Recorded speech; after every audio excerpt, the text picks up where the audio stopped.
Assalamualaikum warahmatullahi wabarakatuh. Perkenalkan, nama saya Andika. Hari ini saya akan membuat video untuk tugas akhir mata kuliah Kepemimpinan Pendidikan, yaitu untuk mereview sebuah buku Kepemimpinan Pendidikan.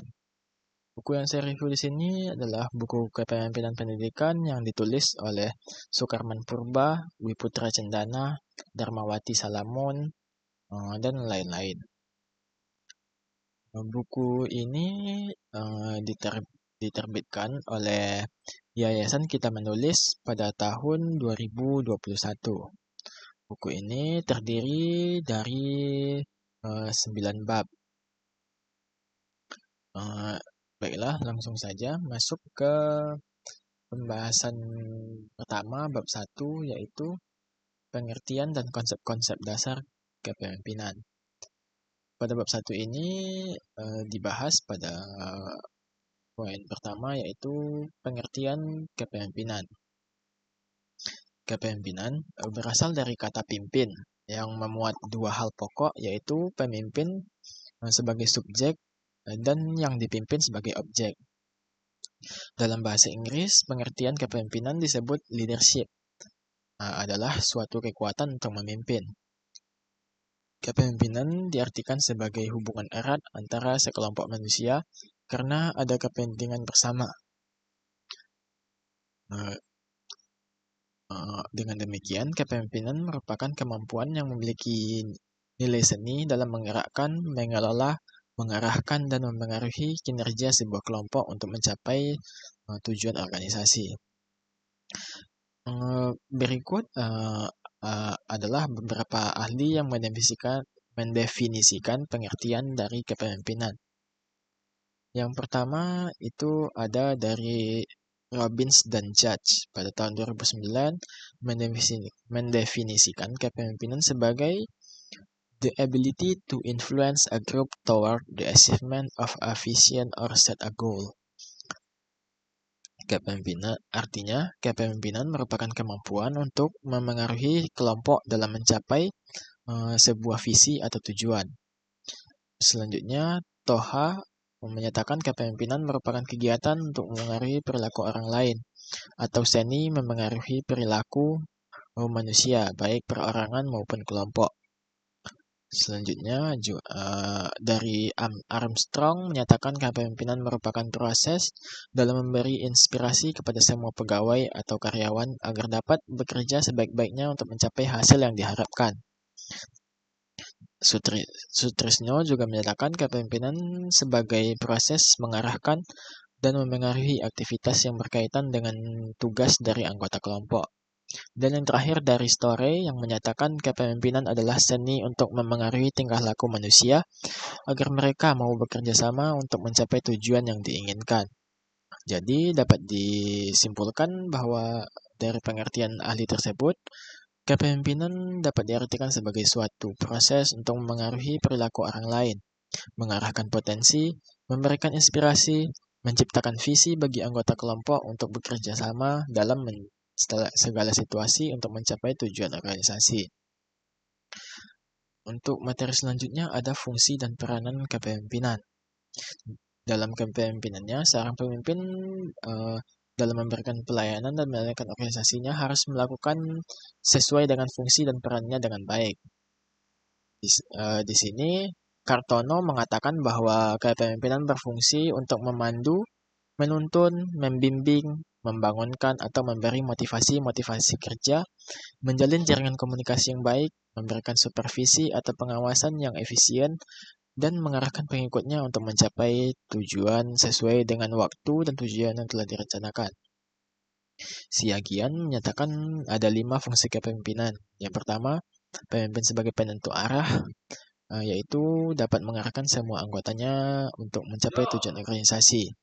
Yang kedua, pemimpin sebagai wakil dan juru bicara, yaitu dapat menjalin dan memelihara hubungan yang baik dengan berbagai pihak dan stakeholders. Yang ketiga, pemimpin sebagai komunikator. Yang keempat, pemimpin sebagai mediator. Yang kelima, pemimpin sebagai integrator. Sedangkan Nawawi menyatakan secara opsional ada 5 fungsi pokok kepemimpinan, yaitu Fungsi instruktif, yaitu pemimpin berfungsi sebagai komunikator yang menentukan apa isi perintah, bagaimana cara mengerjakan perintah, kapan waktu memulai, dan di mana tempat mengerjakan perintah agar keputusan dapat diwujudkan secara efektif. Yang kedua, fungsi konsultatif, yaitu pemimpin melakukan komunikasi dua arah untuk menetapkan keputusan yang memerlukan bahan pertimbangan. Yang ketiga, fungsi partisipatif, yaitu pemimpin berusaha mengaktifkan dengan melibatkan orang-orang yang dipimpinnya. Yang kelima, fungsi delegasi, yaitu pemimpin memberikan pelimpahan wewenang, membuat atau menetapkan keputusan. Dan yang terakhir, fungsi pengendalian, yaitu pemimpin mengatur aktivitas anggotanya secara terarah dengan koordinasi yang efektif.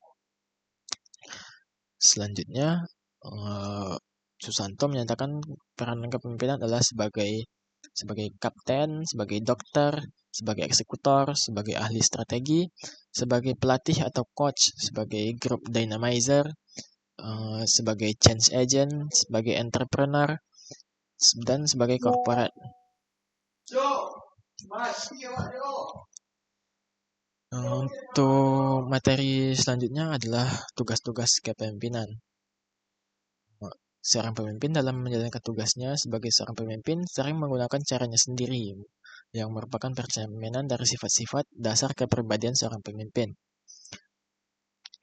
Prihatin menyatakan untuk menjalankan tugas-tugasnya sebagai penggerak organisasi adalah sebagai penunjuk arah dan tujuan di masa depan atau direct setter, agen perubahan atau change agent, negosiator atau spokesperson, dan sebagai pembina atau coach.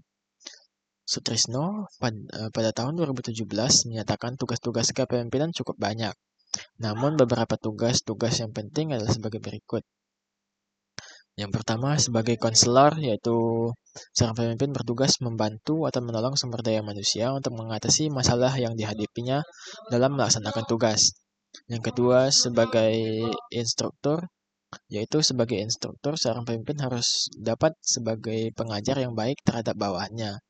Yang ketiga, memimpin rapat, yaitu seorang pemimpin ketika mengadakan rapat harus dapat memimpinnya.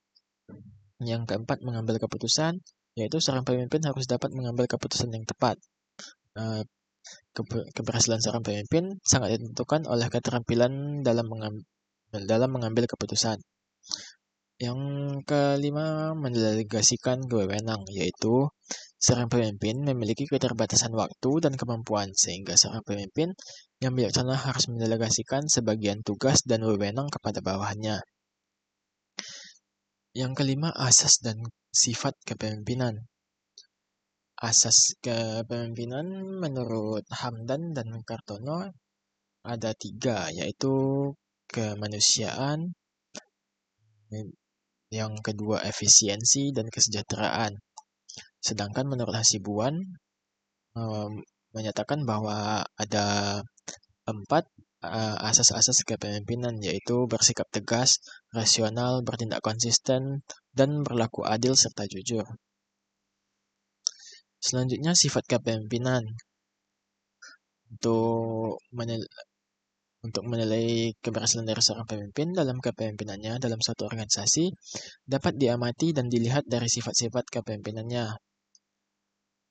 Di sini ada sifat kepemimpinan menurut Cousins dan Posner, yaitu yang pertama kejujuran, inspiratif, cerdas, adil, berani, dapat diandalkan, mau bekerja sama, setia, dan dapat mengendalikan diri serta mandiri. Selanjutnya, kepemimpinan menurut Hicks dan Goulet, yaitu adil, memberi sugesti, inspiratif, memberi rasa aman, dan lain-lain. Selanjutnya, karakteristik kepemimpinan. Karakteristik kepemimpinan dapat dimaknai sebagai ciri-ciri atau sifat yang dimiliki setiap pemimpin dalam melaksanakan tugas-tugas kepemimpinannya.